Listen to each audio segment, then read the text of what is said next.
Jemaat, surga lebih baik atau dunia lebih baik? Surga atau dunia? Yakin surga lebih baik? Betul? Kalau begitu saya mau tanya, siapa mau pergi ke surga sekarang? Hah? Saudara tidak mau pergi? Pak Pendeta, belum waktu Tuhan. Oke. Walaupun saya belum pergi ke surga yang lebih baik dari dunia ini, karena belum waktu Tuhan. Tapi tanda-tanda kerajaan surga itu sudah harus saya alami di tempat di mana saya ada. Kerajaan surga berkaitan dengan pemerintahan Allah. Pemerintahan Allah seperti apa? Yang penuh keberpihakan, penuh kasih, penuh keadilan, penuh solidaritas.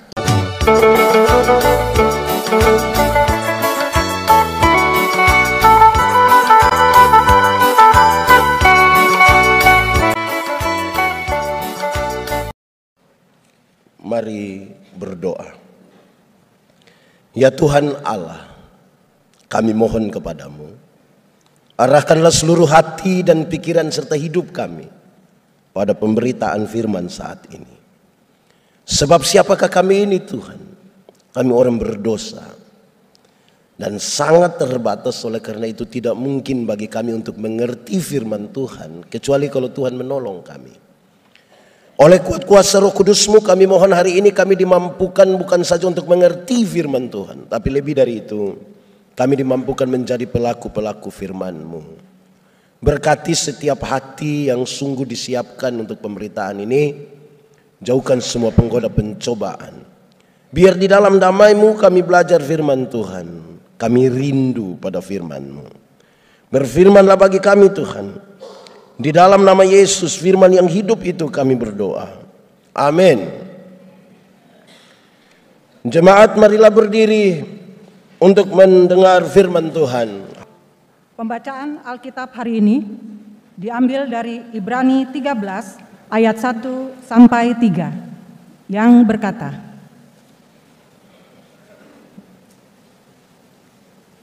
Nasihat dan doa selamat. Peliharalah kasih persaudaraan. Jangan kamu lupa memberi tumpangan kepada orang, sebab dengan berbuat demikian beberapa orang dengan tidak diketahuinya telah menjamu malaikat-malaikat. Ingatlah akan orang-orang hukumanmu, karena kamu sendiri juga adalah orang-orang hukuman. Dan ingatlah akan orang-orang yang diperlakukan sewenang-wenang, karena kamu sendiri juga masih hidup di dunia ini. Demikianlah pembacaan Alkitab. Hendaklah firman Tuhan dengan segala kekayaannya mendiami hati kamu dan ucaplah syukur kepadanya. Bapak Ibu Saudara-saudara, shalom. Yang di luar shalom. Semuanya shalom. Selamat hari Minggu. Ada sukacita. Hari ini kita sekaligus merayakan persekutuan kaum bapak. Kita tepuk tangan dulu, tidak apa-apa. Yang saya mau tanya adalah, ini perayaan kaum bapak atau kaum ibu? Kaum bapak atau kaum ibu? Lalu sepertinya mama-mama lebih banyak dari bapak-bapak. Apakah ini mama-mama janda? Nah, itu pertanyaan penting itu. Pertanyaan penting. Kan banyak yang tidak janda toh, tapi tidak sama-sama dengan suami datang ke sini. Ini bapak-bapak dorang ini waktu masih pacaran dulu rajin jemput pacar datang ke gereja. Betul? Setelah menikah ibu datang sendiri. Terus pendeta tanya, "Bapak, kenapa lepas ibu datang sendiri ke gereja?" Terus dia bilang begini, "Pak Pendeta, Ibu Pendeta, waktu Pak Pendeta, Ibu Pendeta kasih nikah saya dan ibu, kami dua telah menjadi satu."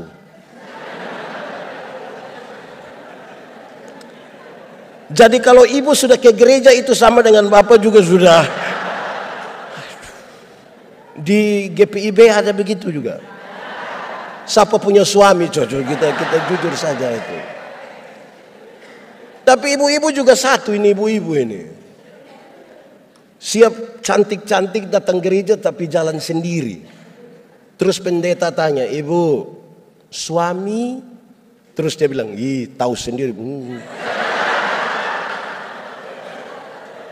Sudah tahu suami begini kenapa ambil resiko? Bapak ibu saudara-saudara, jemaat. Bagus itu.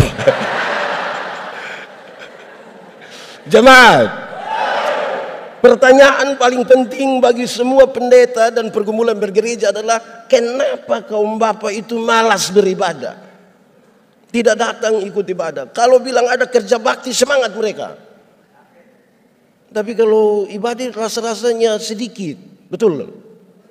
Eklesia juga begitu. Nah, kenapa begitu? Saudara-saudara, ternyata dari dulu ada bentukan bahwa kita lihat budaya kita rata-rata sama. Kalau ada anak laki-laki menangis, kita bilang begini, kau macam perempuan saja. Seolah-olah yang boleh menangis hanya. Tapi kalau ada perempuan keluar malam-malam, kita di kampung bilang kau macam laki-laki saja. Seolah-olah yang boleh keluar malam hanya. Akhirnya laki-laki itu dibentuk sebagai sebuah pribadi yang sepertinya superior. Pekerjaan-pekerjaan dengan resiko besar, resiko berat diambil oleh laki-laki, bapak-bapak. Yang resiko ringan itu diambil oleh perempuan. Yang masak di rumah bapak-bapak atau ibu-ibu? Ibu-ibu, kan domestik kecil di rumah. Di restoran yang besar yang masak bapak-bapak atau ibu-ibu? Resiko besar. Di sini ada orang NTT? Tidak usah angkat tangan, tidak usah. Kita muka sama semua ini.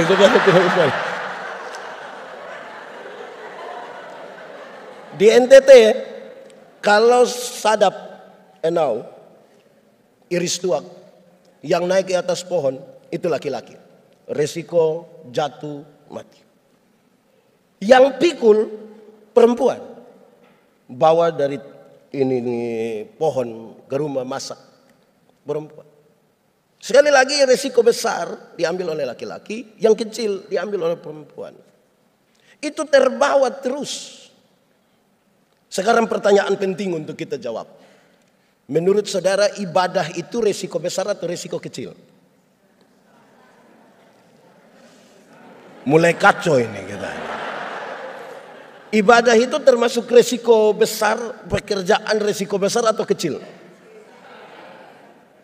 Banyak suami bilang kepada istrinya, hanya ibadah jadi mama pergi sudah.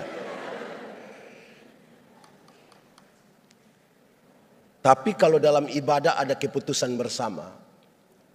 Untuk perayaan Natal tahun ini tiap-tiap kakak kumpul 250.000 rupiah. Resiko besar atau kecil? Besar itu. Makanya silahkan ibu ikut ibadah. Tapi untuk ambil keputusan 250 tanya. Di Bali juga begitu. Saudara, ini kita ada dua ya. Pertama kita bicara bapak-bapak dulu, habis baru masuk ke bagian ini. Saudara-saudara, kami melayani dengan kaum bapak gereja kami ke satu daerah, satu jemaat di Rote. Terus ada sharing setelah ibadah.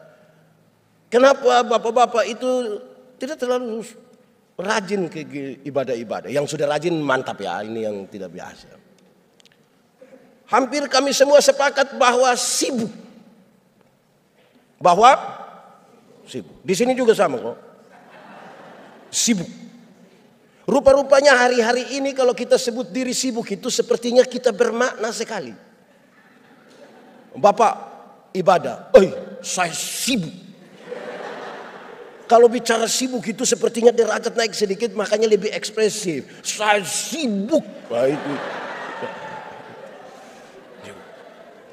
Setelah semua hampir sepakat mau akhiri ini sharing, seorang bapak bilang, Pak Pendeta saya bicara sedikit. Oke, silakan. Dia bilang begini, Pak Pendeta, untuk sibuk saya juga sibuk Pak Pendeta. Saya punya perusahaan 6. Salah satu tempat usaha kami baru akan ditutup kira-kira 9:30 malam. Tapi kenapa saya terima jadi majelis jemaat? Kenapa saya rajin ikut persekutuan kaum bapak? Kenapa saya harus antar saya punya anak-anak ke sekolah? Saya kasih panas mobil, kasih tinggal barang 1-2 menit. Saya harus baca firman 1-2 ayat biar anak-anak dengar dulu baru kami jalan. Kami penasaran, kami menunggu sebenarnya alasan apa. Dan dia jawab begini, kenapa saya lakukan itu? Dia bilang, karena saya sayang anak-anak saya. Saya langsung tanya dia, jadi saya ini tidak sayang anak? Hanya Bapak sendiri sayang anak, kami tidak? Dia bilang, Pak Pendeta minta maaf, saya baca Alkitab. Sampai satu waktu Tuhan ingin untuk menghukum Salomo. Karena Salomo buat kuil-kuil penyembahan untuk dewa-dewi dari istri-istrinya. Tuhan mau menghukum Salomo, tapi kemudian Tuhan batal menghukum Salomo.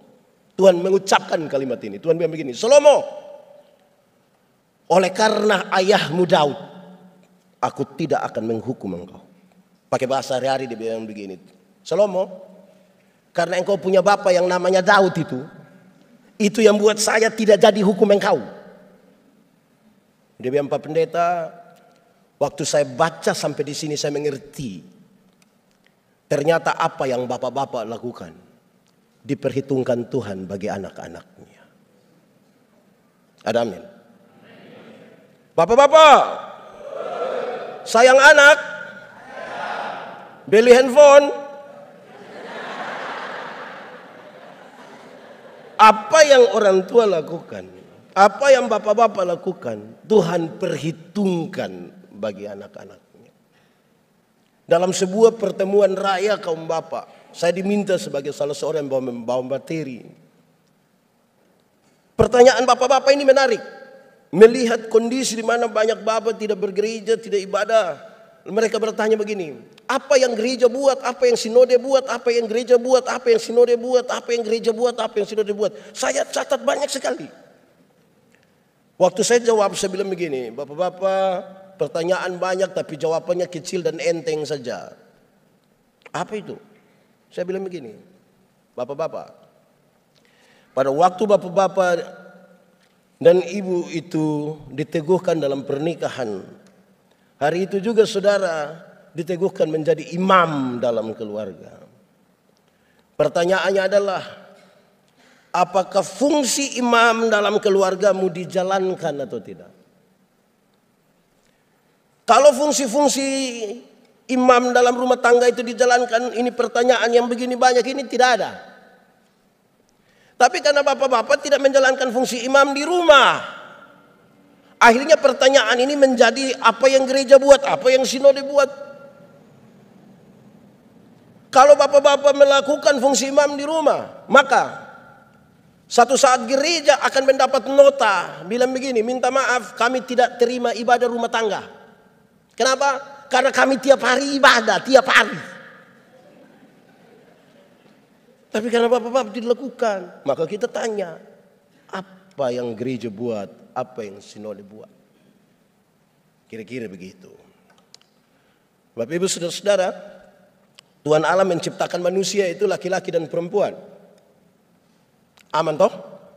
Ya. Saya kasih nikah satu pasang nikah, yang laki-laki itu umur 65 tahun.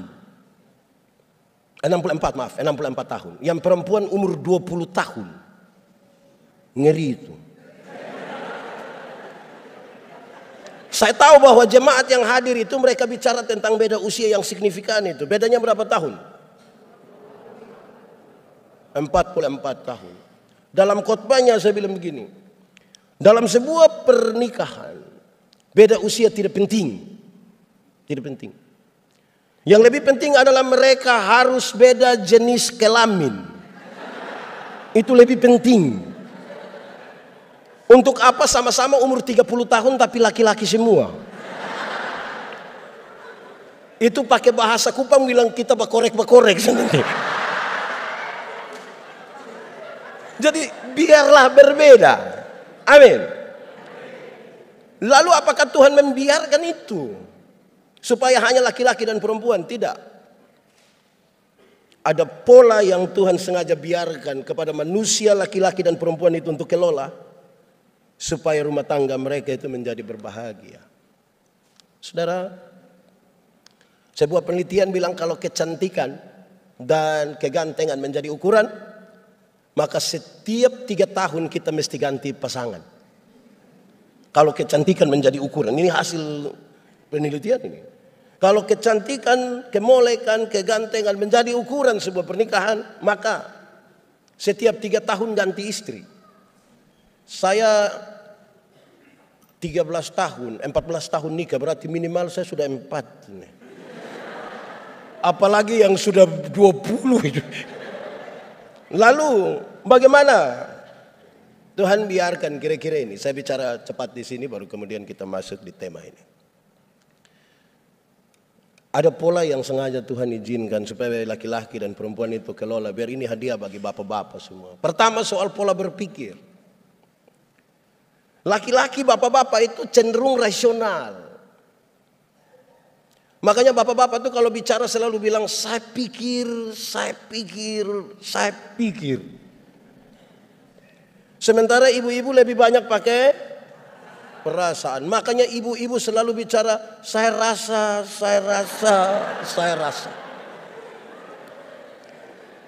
Bayangkan kalau menikah kira-kira 20 tahun baru papa hanya saya pikir, ibu hanya saya rasa. Lama-lama tetangga akan bilang sudah rasa. Karena itu saudara-saudara, kepada kita diberi ruang untuk mengelola antara yang dipikirkan dan yang dirasa. Hidup tidak bisa pakai perasaan saja. Penyeimbangnya adalah logika. Hidup juga tidak bisa pakai logika saja. Penyeimbangnya adalah perasaan. Untuk itulah kita hidup sebagai bapak-bapak dan saya melayani di Sabu. Kami ibadah rumah tangga hari Senin, hari Rabu, hari Jumat. Kami kalau pergi itu tikar besar sudah mereka buka, kami duduk bersila semua, kami mulai beribadah. Rayon itu berkumpul kami ibadah.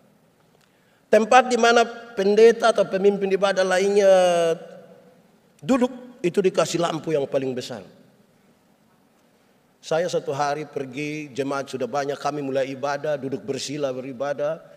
Saya mulai berkhotbah, saya lihat mereka senyum-senyum. Saya yakin ini khotbah pasti. Yang menarik, kami sudah habis ibadah, mereka masih senyum-senyum. Akhirnya saya tanya, jemaat, kamu senyum-senyum apa? Dorang tambah senyum lagi. Saya tanya seorang diaken, Welminceriu namanya. Saya panggil dia pakai dia punya panggilan kampung. Nadau, kamu senyum-senyum apa? Dia ambil cepat-cepat satu pena, tulis di kertas kecil, dia antar ke saya. Saya penasaran betul itu. Ternyata waktu saya buka dia tulis begini, maaf, Bapak punya resleting tidak tarik.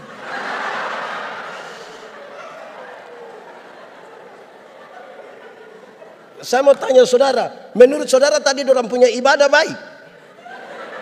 Baik kok tidak? Kenapa tidak baik?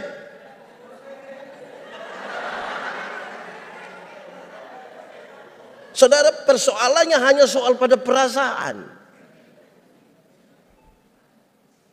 Kita gagal mengelola itu. Kita gagal mengelola banyak sekali hal dalam persekutuan. Kedua, soal pola bekerja. Laki-laki itu cenderung pekerja tunggal.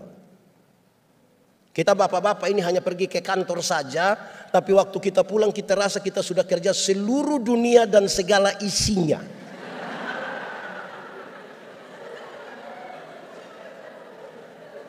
Kalau bapak-bapak sempat gendong anak barang 1 jam, itu dia rasa terlalu berjasa.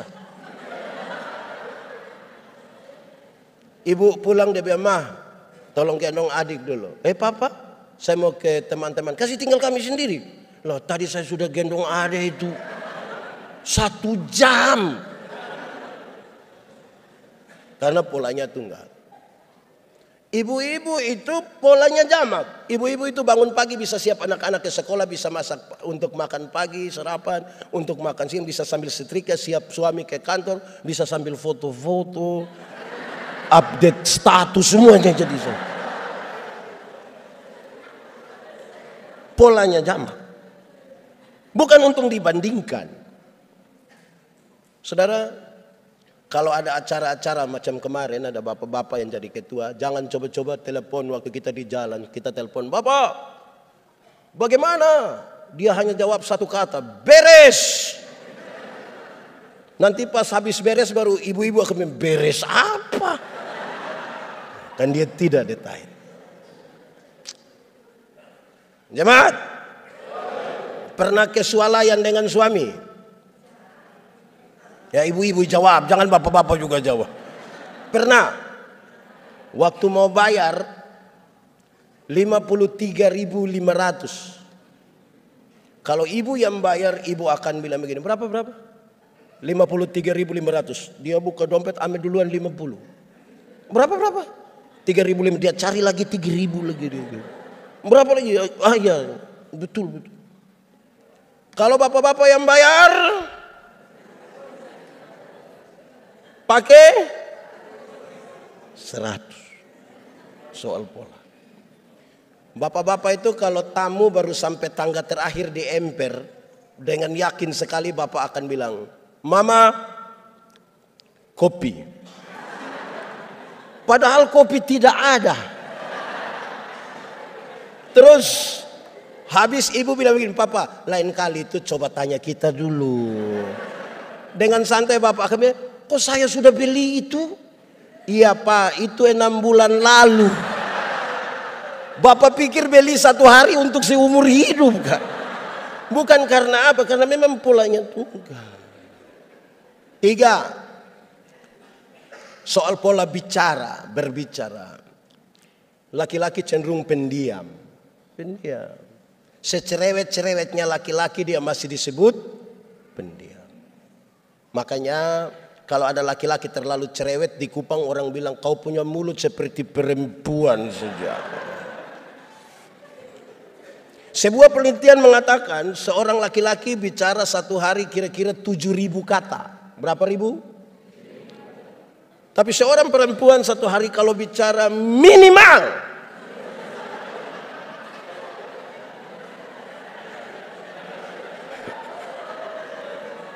sekurang-kurangnya 21.000 kata. Bapak 7.000, mama. Bayangkan pagi-pagi papa sudah ke kantor, anak-anak ke sekolah. Mama mau 21.000 dengan siapa? Rata-rata papa pulang kantor jam 5-6 ya. Ibu rencana mau kasih keluar duluan yang 3.000. Ibu sambut papa di pintu, pas buka ibu bilang, "Pak, di kantor tadi baik." Terus papa bilang, "Kau kepala kantor?" Kalau kita punya komunikasi macam begini, bahaya. Amin kok. Tempat berkomunikasi yang baik itu ada di meja makan. Bapak-bapak jangan terlalu sering lah makan di luar sampai lupa makan sama-sama dengan kita akan bicara tentang kemurahan hati, tapi kalau tidak di rumah tidak bisa. Di meja makan itulah kesempatan kita bertanya-tanya. "Mama, kenapa ini sayur garam semua?" Terus ibu jawab, "Sayang, papa minta maaf sayang. Tadi waktu mama tumis ini sayur, mama terlalu ingat papa. Jadi mama pikir papa garam, mama ambil terus. Tapi yang penting komunikasi. Ibu-ibu, komunikasi dengan suami ada baik? Hah?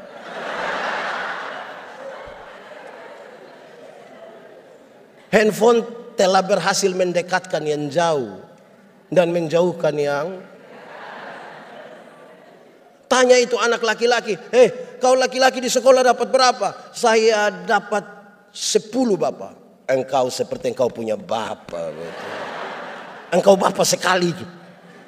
Yang perempuan, kau di sekolah dapat berapa? Papa, tadi matematika susah papa, jadi kakak dapat 3. Aduh, kok macam ibu punya keluarga. Komunikasi. Jemaat, di meja makan itu lepas itu handphone semua, lepas. Apalagi kalau bunyi terus dia sengaja ambil melangkah agak jauh baru dia bilang, halo. Kalau itu terjadi, hai istri, aku berkata kepadamu, curiga sudah. Rahasia negara apa yang bicara harus sampai bisik-bisik. Terakhir untuk bagian ini, khotbah belum mulai. Ini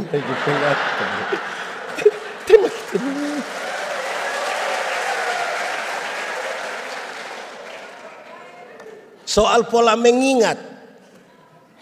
Laki-laki, bapak-bapak itu cenderung cepat lupa. Kami bapak-bapak ini berkunci mobil begini. Dia jalan 30 langkah terus tidak tahu saya sudah kunci belum. Dia balik betul. Kaum bapak itu rata-rata cenderung cepat lupa. Makanya ibu-ibu minta maaf. Kami bapak-bapak itu di luar rumah kami lupa kalau kami ada istri.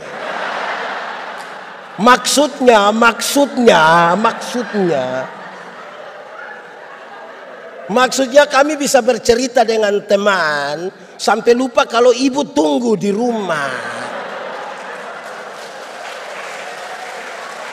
Jangan terlalu negatif dulu. Rumah tangga hancurin kan terlalu negatif itu. Bapak-bapak cenderung cepat lupa. Tapi yang perempuan, yang ibu-ibu itu ingatannya tajam sekali. Setajam. Oh tahu juga.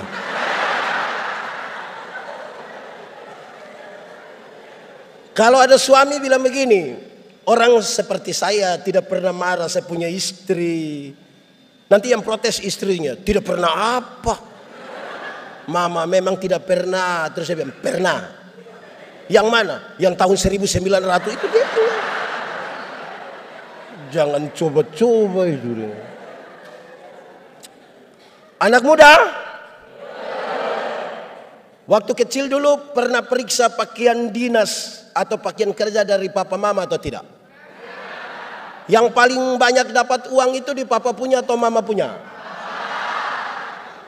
Bapak rata-rata lupa 5.000, 10.000, 20.000. Jangan coba-coba periksa mama punya.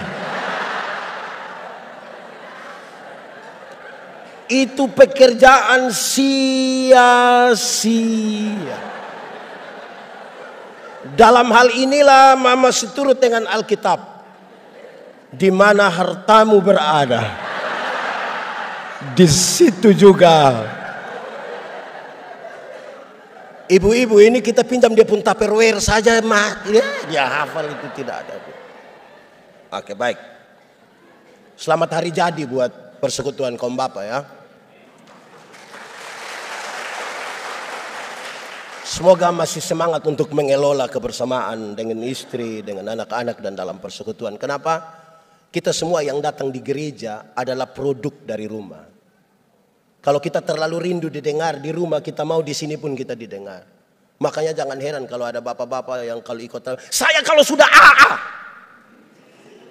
saya kalau BB. Yang AB itu anak TK. Di sini ada TK. Coba saudara pagi-pagi dengar, orang hafal huruf A, B, BA dibaca. Jadi sebentar pulang kalau papa bilang, saya kalau sudah AA, saya kalau sudah BB, tanya bapak, TK di, jangan. Itu tidak boleh, itu salah, itu tidak boleh, itu tidak boleh. Tidak boleh. Baik, jemaat. Kemurahan hati dan kebaikan menjadi nyata, itu tema kita. Tapi kita perlu memahami di awal saudara-saudara bahwa ada orang dalam konteks pembacaan itu yang mereka terima Yesus. Tapi justru penerimaan terhadap Tuhan Yesus itu yang membuat mereka menderita.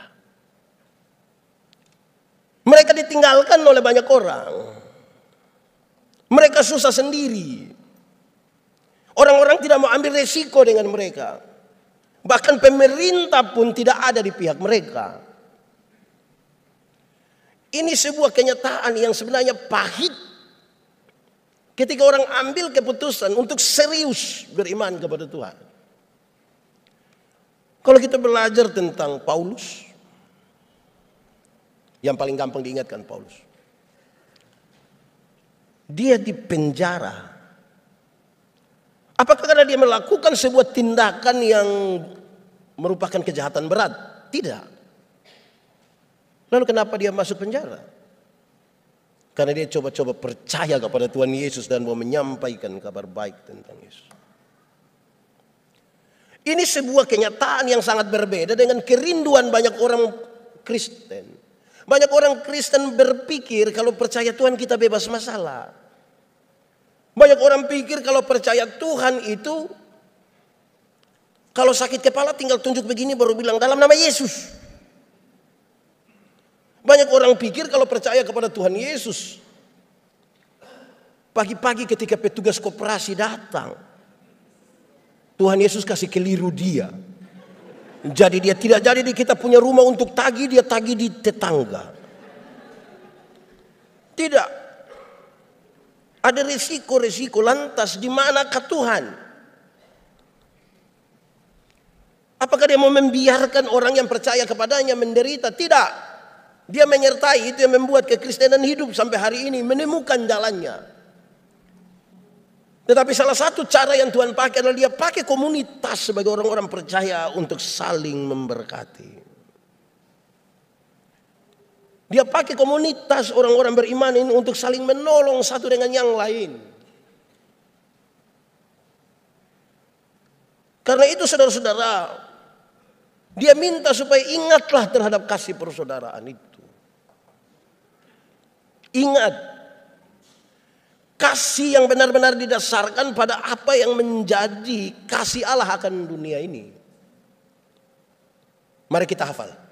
Jemaat boleh ikut. Kasih ialah kebaikan, tidak terpatahkan oleh apapun,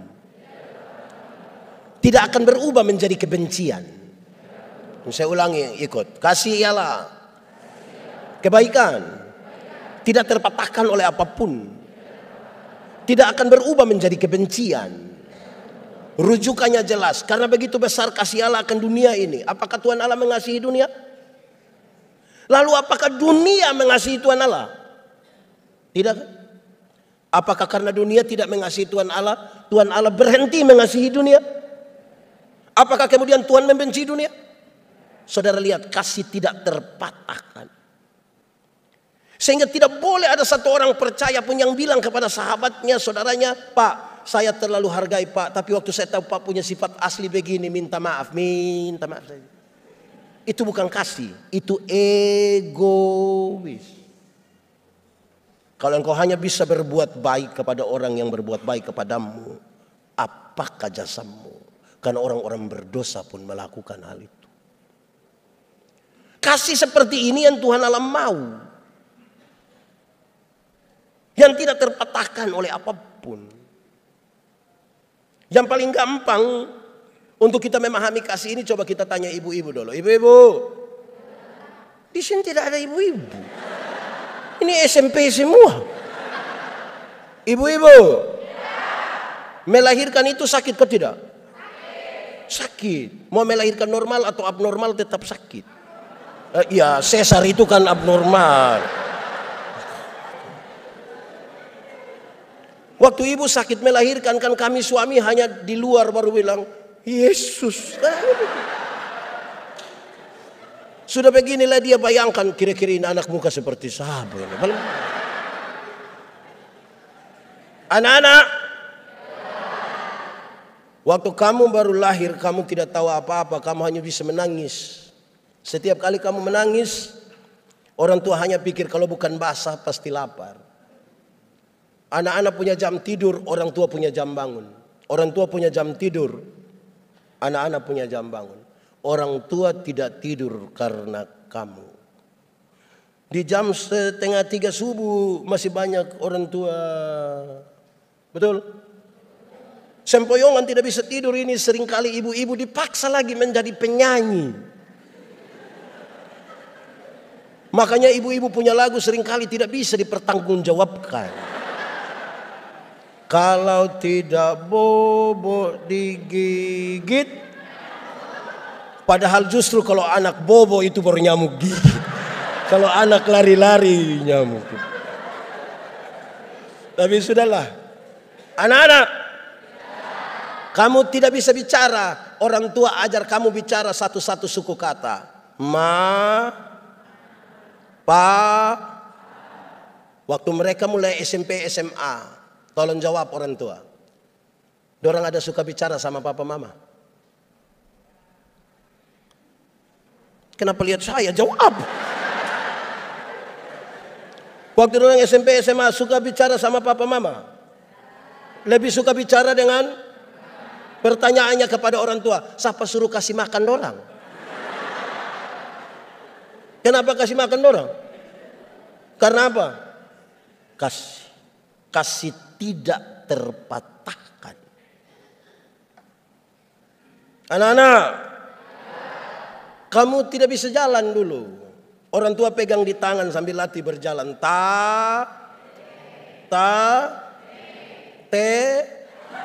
Nah, itu jalan belakang itu. Tapi waktu anak-anak mulai bisa berjalan sendiri, SMP, SMA, suka jalan sama papa mama? Lebih suka jalan dengan? Lalu kenapa beli kasih mereka HP? Saudara lihat, kasih tidak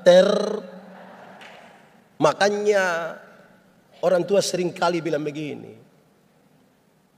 Anak-anak, asal kamu mau sekolah tinggi, biar papa mama ikat perut tidak apa-apa. Pernah dengar itu kalimat? Orang tua sampai bilang ikat perut itu bukan berarti mereka mau pakai stagen. Tapi mereka utang demi anak-anaknya. Sekali lagi, KASIH. Dibaca? Makanya banyak sekali orang tua mengatakan begini, busuk-busuk juga itu kita punya anak. Busuk-busuk juga kita punya. Itu yang saya mau tanya orang tua, kenapa bilang kami busuk? Tapi saudara lihat, saya ingin menggambarkan kasih yang tidak terpatahkan. Dia bukan pencitraan. Itu kasih yang Tuhan mau. Baru kemudian dia nasihat. Berilah tumpangan. Dalam kasih yang seperti itu, kamu beri tumpangan kepada orang lain. Karena tidak gampang memberi tumpangan. Apalagi di kota. Kita lagi sibuk dengan pekerjaan, tak? Sudah sibuk lagi baru mama mantu datang lagi. Ini belum orang lain ini. Mama mantu datang kita langsung cepat-cepat tanya, ma berapa lama ma? Tapi di Bali ini dengan mama mantu aman semua. Ya kan dia tidak datang. Kalau tidak kuat kita terbeban. Apalagi kita akan menolong orang yang tidak punya hubungan apa-apa dengan kita. Hanya karena kita sama-sama percaya kepada Yesus. Siapa yang berani setotal itu?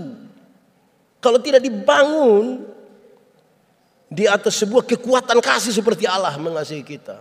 Mungkinkah itu? Mungkin. Mungkin. Saya suka tema ini, kemurahan hati. Ada unsur dari buah roh, yaitu kemurahan hati. Apa maksudnya? Saudara, ada orang yang sangat baik. Yang baik yang saya maksud itu adalah dia selalu rajin gereja, tidak punya masalah dengan tetangga, tidak punya masalah dengan ipar-ipar, mama mantu, bapak mantu. Dia sangat baik di situ. Tetapi itu orang punya sekikir tidak ada dua. Sekikir sekali. Itu yang dimaksud dengan orang yang tidak punya kemurahan hati. Bermurah hatilah sedikit, supaya kita bisa untuk menjadi bagian dalam pergumulan bersama sebagai orang-orang percaya. Dalam kasih yang seperti itu, saudara-saudara, dia mau satu, dia rindu supaya kita itu saling peduli. Solidaritas.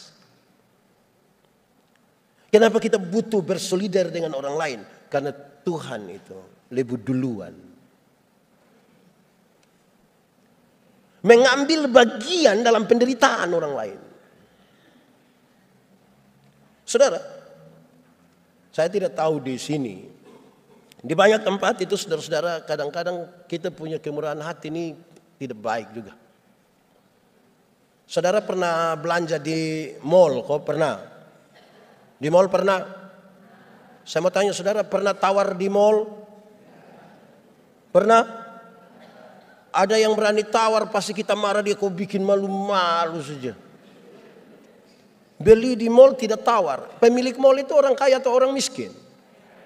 Saudara lihat, beli di orang kaya tidak tawar. 99.900, kita ambil 100.000 kasih. Dia kasih kembali permen satu, kau dapat saja, jangan ukur saya deh. Di orang kaya tidak tawar. Tapi kalau pagi-pagi kita keluar rumah lihat nenek-nenek, kalau kami di kampung kan ada orang bawa sayur begitu toh. Nenek-nenek jual sayur, ini nenek ini susah. Mungkin dia pulang jual sayur sudah mati dia mungkin. Itu tawar atau tidak? Tawar. Dia punya tawaran itu mengerikan. Nenek, sayur berapa? Ini nenek sudah senang, 3.000. Dia sengaja kaget, hah? 3.000? Bisa 9.000? Kadang-kadang tambah satu kalimat di belakang, bisa 9.000 kak? Nenek dong tanam sendiri juga. Itu kalau saya yang jual, saya bilang bawa saja, gratis, tidak usah. Tawar sayur 3.000 jadi 9.000, padahal turun dari mobil Innova. Di tangan kiri ada Samsung terbaru, di tangan kanan ada iPhone terbaru, masih ada lagi Nokia di dalam tas. Rantai salib berat 1 kilo. Tawar sayur 3.000 jadi 9.000 itu. Jemaat, mulai besok tawar sayur itu terbalik dari itu. Tanya itu nenek, yo sayur berapa? 3.000. Maaf, bisa 3.000?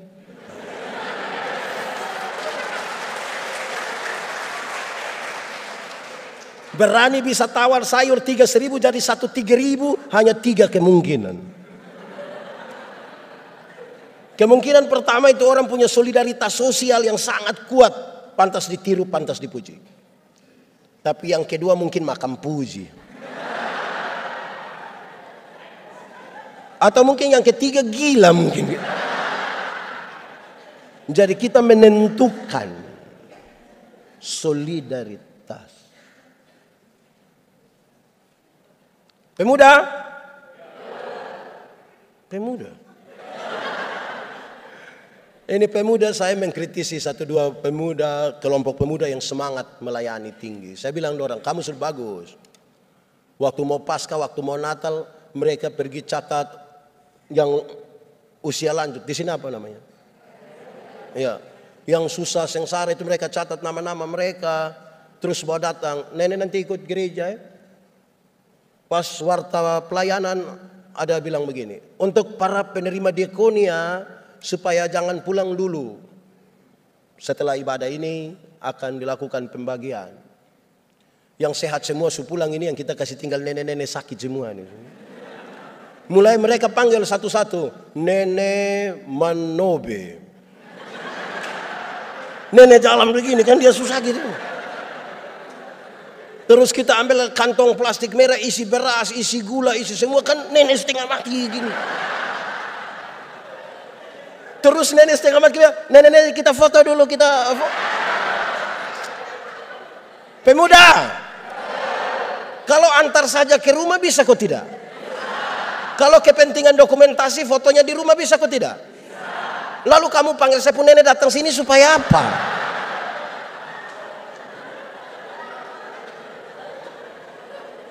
Saya pun nenek ada apa-apa kamu tanggung.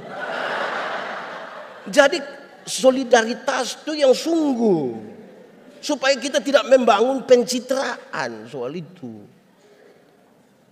Mau melayani yang betul-betul dalam kasih yang seperti tadi penjelasan itu, saudara. Maka kita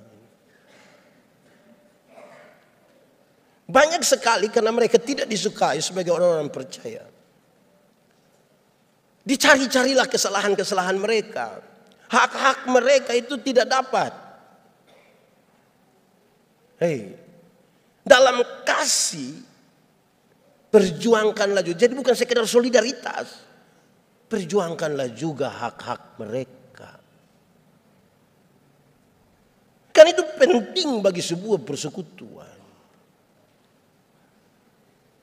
Itu penting untuk menunjukkan bahwa kita adalah bagian sebagai tubuh Kristus. Saya minta saudara supaya berhati-hati ketika saudara membaca, karena tanpa sadar beberapa orang telah melayani malaikat-malaikat. Saya minta saudara hati-hati, maksudnya begini, jangan dengan motivasi itu saudara melayani orang lain. Mari kita tolong orang, siapa tahu kita tolong malaikat. Iya, malaikat maut. Jadi jangan demotivasi itu. Lakukan saja. Apapun yang kamu perbuat, perbuatlah dengan segenap hatimu seperti untuk dan bukan untuk jemaat. Ingat, tidak semua yang baik, semua yang kelihatan baik itu dibangun di atas motivasi yang benar. Belum tentu. Ingat, tidak semua senyum tulus. Saya datang, saya bilang, selum. Saudara bilang, selum. Saya lewat baru separuh. Jadi ini dia mau nasihat yang benar ini. Supaya betul-betul kita pakai kemurahan hati dengan benar. Saya berkhotbah di bank-bank semua yang ada di kota Kupang. Saya bilang begini. Ini ibu-ibu yang kerja di bank ini cantik-cantik semua. Mau lihat Jawa atau lihat dekat tetap cantik. Mereka pakai pakaian bagus-bagus, kerja di dalam ruangan ber-AC, tertata rapi lagi. Wah, kita pergi ke bank itu macam tidak mau pulang. Macam mau lihat-lihat terus dalam punya muka itu. Kita baru naik di tangga terakhir dengan santun sekali mereka bilang begini.